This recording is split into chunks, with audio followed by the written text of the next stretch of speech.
মা তোমার জামাই ফোন দিছে। তাড়াতাড়ি ফোন রিসিভ কর জামাই বাবাজি।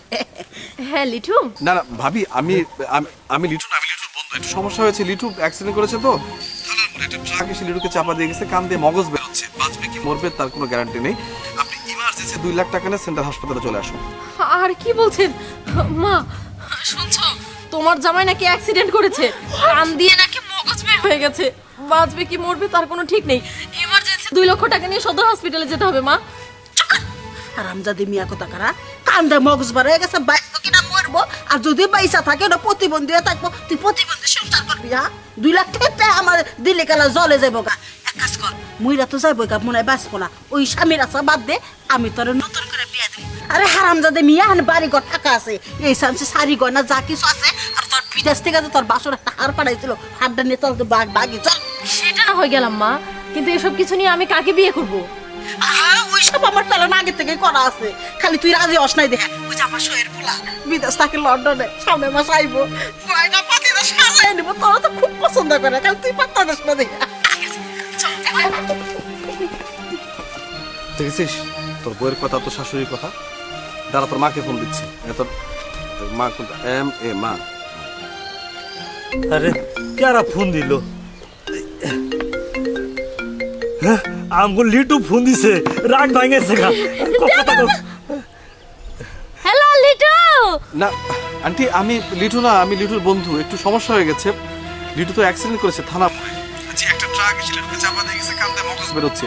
বাঁচবে কি মরবে তার কোনো গ্যারান্টি নেই। আপনি তাড়াতাড়ি 2 লাখ টাকা নিয়ে হাসপাতালে চলে আসুন। ওয়াল্লাহ ওয়াল্লাহ কি হইছে? এটা কি করতেছে? আমার ফুলা অ্যাক্সিডেন্ট করছে। আমার ফুলার বলে কাঁদতে নাচতে মগজ মারা আমার পোলা লাগে, আমি বাড়ি বাড়ি বেঁচে এলাম। তুমি বাড়ি না বাঁচতে বাঁচে। তুমি আমার ফুলাটা না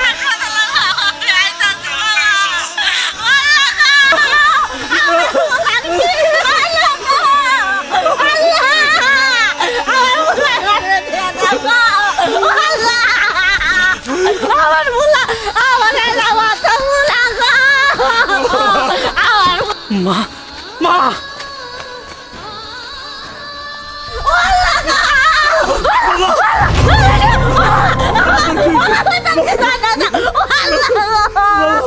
বাবা কো, তোর কি হয়েছে কো? বাবা আমার কিছুই হয় নাই। মা তোর কিছু নাই, তোমার খবর কে নাই দিছিলি?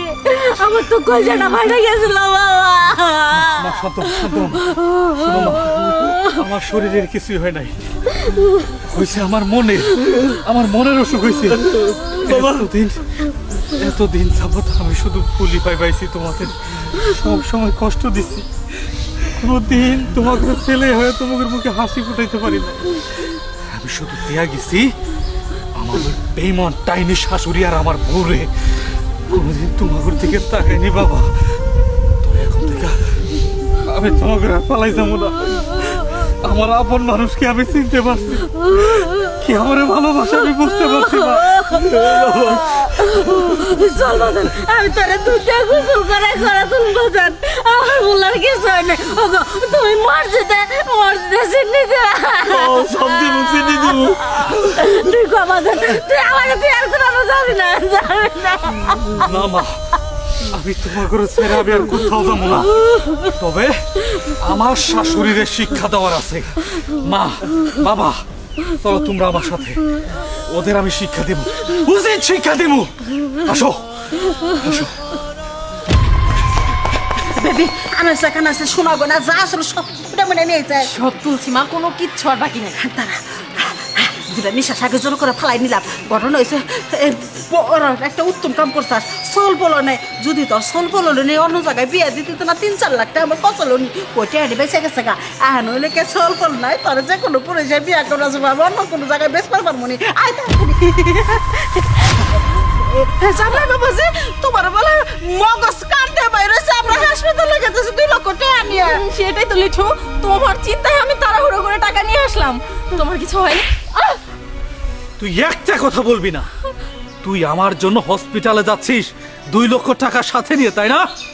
তুই যে আমার ব্যাগের মধ্যে এতগুলা টাকা পয়সা নিয়ে এত গহনাগাটি যা কিছু আছে সবকিছু নিয়ে যাচ্ছিস? এটা কি মনে করেছিস আমি কিছুই জানি না? আমি সব জানি, সবকিছু আমি ফোনে শুনেছি, লাউড স্পিকারে। আর তুই আমাকে মিথ্যে কথা বলছিস। রাইট, বেঈমানের বাচ্চা বেঈমান, তুই কিভাবে পারলি এটা বল? এখন আমি বুঝতে পারছি আসলে মায়ের ধারে কাছে না কোনো বউই টিকতে পারবে না। মায়ের ভালোবাসা তো পাহাড় পরিমাণ, আর বউ তো শুধুমাত্র নিজের স্বার্থের জন্য, একটু ভালো থাকার জন্য আসে।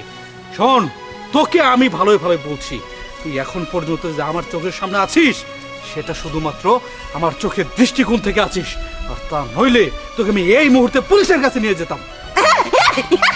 জামাই বাবাজি একবারে মায়ের ভিডিওটা ভুল বুঝতেছে, কামটা ঠিক করতেছে না।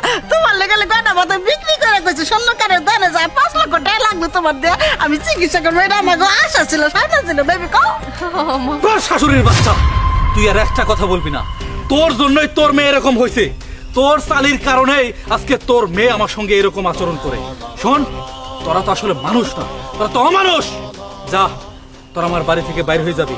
ঠিক আছে, তোর এই মেয়ের মুখটা আমি আর কোনোদিন দেখতে চাই না। তোরা আমার চৌসীমের আর কোনোদিন আসবি না। যাই দেখ। আরে লিঠু, তুমি কিন্তু আমার মাকে অপমান করছো।